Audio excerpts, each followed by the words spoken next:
शब्द। तुझे भरोसा नहीं ना, तो फिर जा अपने कमरे में जाकर देख। तेरे पलंग के नीचे तुझे तेरी माँ की हड्डियां मिलेंगी। प्रभात दौड़कर अपने कमरे में जाता है और अपने पलंग के नीचे देखता है। वहां पर सचमुच एक कंकाल पड़ा हुआ था और उसके शरीर पर जो कपड़े थे वो प्रभात की माँ के थे। क्या बात है, आज तो आप सुबह से ही बहुत बिजी हैं। ऐसा क्या लिख रहे हैं? बस एक फैमिली की कहानी लिख रहा था। जैसे हमारी फैमिली है ना, तुम, माँ और मैं, लेकिन थोड़े अलग तरीके से। क्योंकि ये कहानी हॉरर है और इसमें जो आदमी है ना, मैंने उसकी बीवी को मार दिया है। मतलब कहानी में ऐसा लिखा है। और जानती हो, उसके बाद जो बीवी है ना, वो एक बुरी आत्मा बन जाती है। क्या बेटा, इस तरह की डरावनी कहानियां क्यों लिखता है तू? जानता है ना, हम जो सोचते हैं, जो लिखते हैं, हमारा दिमाग पूरा दिन वैसा ही होता रहता है। माँ, परेशान होने वाली क्या बात है? राइटर हूँ मैं, मेरा तो काम है कहानियां लिखना। और वैसे भी ये सिर्फ एक कहानी है माँ, कोई सच नहीं है। उसके बाद कुछ दिन बीत जाते हैं। एक रात प्रभात को अपने ऑफिस से लौटने में देरी हो जाती है। रात के लगभग 12 बजे हुए थे। प्रभात जैसे ही अपने घर पहुंचता है, उसने देखा कि उसकी पत्नी दुर्गा डाइनिंग टेबल पर उसका इंतजार कर रही है। आ गए आप? कब से आपका इंतजार कर रही थी। देखिए ना, खाना भी ठंडा हो गया है। अरे दुर्गा, आज तुमने अपने इतने लंबे लंबे बालों को खोलकर क्यों रखा है? तुम तो हमेशा अपने बाल बांध कर रखती हो। वो क्या है ना प्रभात, जब इंसान अपनी जिंदगी से मुक्त हो जाता है ना, तो उसे दूसरे सारे बंधन खोल देने चाहिए। इसलिए मैंने अपने बालों के बंधन भी खोल दिए। ये तुम किस तरह की बातें कर रही हो? तुम ठीक तो हो? मैं बिल्कुल ठीक हूँ प्रभात। अच्छा चलो खाना खाओ। वो क्या है ना दुर्गा, मुझे भूख नहीं है। ऑफिस में कुछ खा लिया था। कोई बात नहीं, मैं तुम्हारे लिए एप्पल काट देती हूँ, एप्पल खा लो। नहीं दुर्गा, मुझे नहीं खाना है, मेरा मन नहीं है यार। तभी अचानक से दुर्गा अपने हाथ में एक बड़ा सा चाकू लेकर प्रभात पर हमला कर देती है। प्रभात अपने आप को बचाने की कोशिश करता है। आज मैं तुझे नहीं छोड़ूंगी, तुझे अपने साथ लेकर जाऊंगी अपनी दुनिया में। ये क्या बोल रही हो तुम? तुम्हारा दिमाग खराब हो गया है। आखिर तुम हो कौन?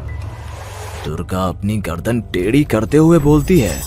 मैं दुर्गा हूँ, तुम्हारी पत्नी। ध्यान से देखो मेरी आंखों में। प्रभात बुरी तरह से डर जाता है और घबराहट में वो चाकू अपनी पत्नी के पेट में मार देता है। उसकी पत्नी की वहीं के वहीं मौत हो जाती है और उसकी चीख की आवाज सुनकर उर्मिला दौड़ते हुए बाहर आती है। ये तूने क्या किया प्रभात? तुमने अपनी पत्नी का खून कर दिया। लेकिन तू तो उसे बहुत प्यार करता था बेटा। तूने बहू को क्यों मार डाला?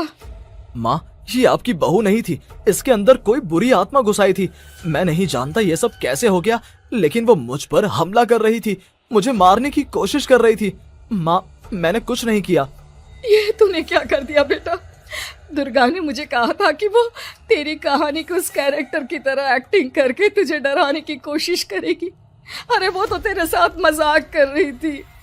हे भगवान, ये क्या हो गया? इसका मतलब दुर्गा।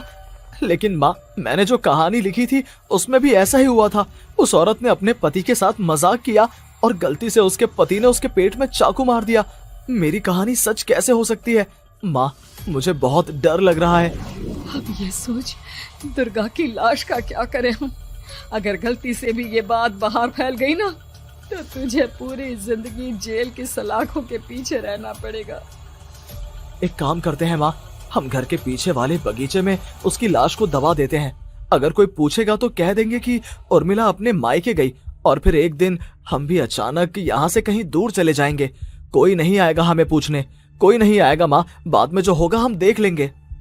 प्रभात अपनी माँ उर्मिला की मदद से दुर्गा की लाश को अपने घर के बगीचे में गाड़ देता है। कुछ दिन तो ऐसे ही बीत जाते हैं, लेकिन एक दिन अचानक रसोई से आ रही कुछ आवाजें सुनकर प्रभात की नींद खुलती है।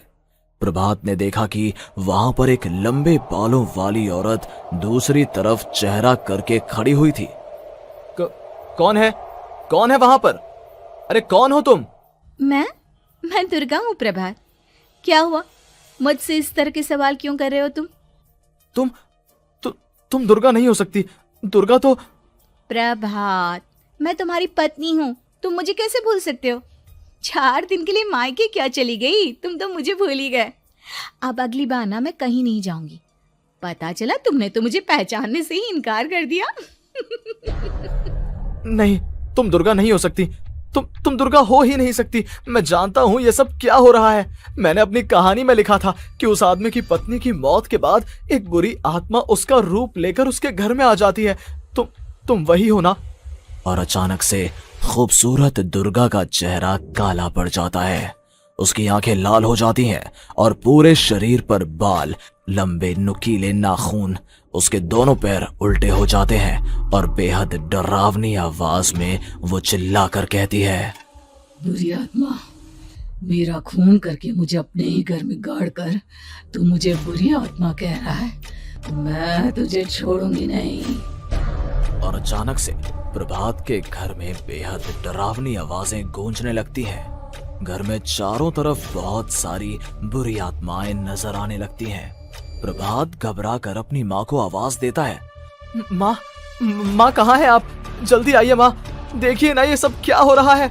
प्रभात ने देखा कि अचानक से उसकी माँ कमरे से दौड़ कर आती है। क्या हुआ प्रभात? और ये लोग कौन है? इन सब की गर्दन टेढ़ी क्यों है? इनके बाल खुले हुए। हाँ प्रभात, ये सब लोग तो मुझे मरे हुए नजर आ रहे हैं। हाँ माँ, ये सब लोग मरे हुए ही हैं और ये ठीक वैसा ही हो रहा है जैसा मेरी कहानी में हुआ था। लेकिन मेरी कहानी के हिसाब से तो आप भी। अचानक से उर्मिला का रूप बदल जाता है। वो भी एक डरावने साए की तरह बन जाती है और बेहद डरावनी आवाज में चिल्ला चिल्ला कर कहती है, मर गई तेरी माँ। जानता है, कल रात जब तू सो रहा था ना, तो मैंने उसके शरीर का सारा खून पी लिया। अब बस हड्डियां बची है उसके शरीर में। नहीं, ऐसा नहीं हो सकता, ऐसा बिल्कुल नहीं हो सकता। मेरी माँ नहीं मर सकती। तुझे भरोसा नहीं ना? तो फिर जा, अपने कमरे में जाकर देख। तेरे पलंग के नीचे तुझे तेरी माँ की हड्डियां मिलेंगी। प्रभात दौड़कर अपने कमरे में जाता है और अपने पलंग के नीचे देखता है। वहां पर सचमुच एक कंकाल पड़ा हुआ था और उसके शरीर पर जो कपड़े थे वो प्रभात की माँ के थे। माँ, अब मुझे कुछ करना पड़ेगा। लेकिन मेरी कहानी में लिखा था कि माँ की मौत मेरे हाथों से होगी, पर माँ तो पहले ही मर चुकी है और वो बुरी आत्मा मुझे भी मार देगी। नहीं, इससे पहले कि वो मुझे कुछ करे, मुझे उसका काम खत्म करना होगा। प्रभात अपने हाथ में बड़ा सा चाकू लेकर उस बुरी आत्मा पर हमला कर देता है जिसने प्रभात की माँ का रूप लिया हुआ था, और अगले ही पल वो नीचे गिर जाती है और उसके शरीर से खून बहने लगता है। ऐसा नहीं हो सकता, एक बुरी आत्मा के शरीर में तो खून होता ही नहीं है। तो क्या सच में मैंने अपनी माँ को मार दिया? लेकिन अभी कुछ देर पहले तो फिर वो कंकाल किसका है? और ये कौन है? मैं पागल हो जाऊंगा। और अपनी माँ की लाश, इसका मैं क्या करूं? लोग पूछेंगे तो मैं क्या जवाब दूंगा? तभी वहां पर दुर्गा का रूप लेकर जो आत्मा थी उसने प्रभात से कहा, गाड़ दे अपनी माँ को ले जाकर उसी जगह जहाँ तूने मेरा खून करके मुझे गाड़ दिया था। जा, चला जा। घबराया हुआ प्रभात पागलों की तरह अपनी माँ की लाश को लेकर बगीचे में गाड़ देता है। प्रभात की हालत पागलों जैसी हो जाती है। वो अपने आप को अपने घर में बंद कर लेता है। कहानी के हिसाब से तो आगे ये हुआ था कि कहानी लिखने वाले ने उन बुरी आत्माओं से डरकर आत्महत्या कर ली थी। तो क्या मैं भी मर जाऊंगा? क्या मैं भी आत्महत्या कर लूंगा? एक काम करता हूँ, मैं अपनी कहानी का अंत बदल देता हूँ। हाँ, ये मैंने पहले क्यों नहीं सोचा। मैं लिख दूंगा कि कहानी को लिखने वाला आत्महत्या नहीं करता, बल्कि कहीं दूर जाकर नए सिरे से अपनी जिंदगी शुरू करता है। यही सोचकर प्रभात ने अपनी लिखी हुई कहानी को बाहर निकाला और उसे पढ़ना शुरू किया। ये देखकर वो हैरान रह गया कि कहानी का क्लाइमैक्स तो किसी ने पहले ही बदल दिया था। ये क्या? इसमें तो लिखा हुआ है कि आखिर में उस लेखक की पत्नी और माँ दोनों बगीचे में जिंदा दफन थे। बुरी आत्माओं ने उनको कैद करके रखा था और वो लेखक अपनी माँ और पत्नी दोनों को जिंदा बाहर निकाल लेता है। लेकिन लेकिन ये सब लिख किसने दिया? प्रभात दौड़कर बगीचे में जाता है और वहां पर खुदाई करना शुरू कर देता है। प्रभात देखता है कि वहां पर लकड़ी के 2 बड़े संदूक हैं और उनके अंदर से आवाजें आ रही हैं। प्रभात, प्रभात बचा लो मुझे, अगर थोड़ी देर और हो गई तो वो मुझे छोड़ेगी नहीं। बेटा देखो, मैं इस बक्से के अंदर बंद हूँ, प्लीज मुझे बाहर निकालो, वो बुरी आत्मा किसी भी वक्त मुझे मार डालेगी। प्रभात वो दोनों बक्से बाहर निकालता है और अपनी पत्नी और माँ दोनों को आजाद करवा लेता है। लेकिन तभी वहां पर अचानक से एक बेहद डरावनी और खौफनाक दिखने वाली औरत आ जाती है। तुझे क्या लगा था इतनी आसानी से अपनी पत्नी और माँ को बचा लेगा? बस 5 मिनट और उसके बाद अमावस का चांद आसमान में आने ही वाला है।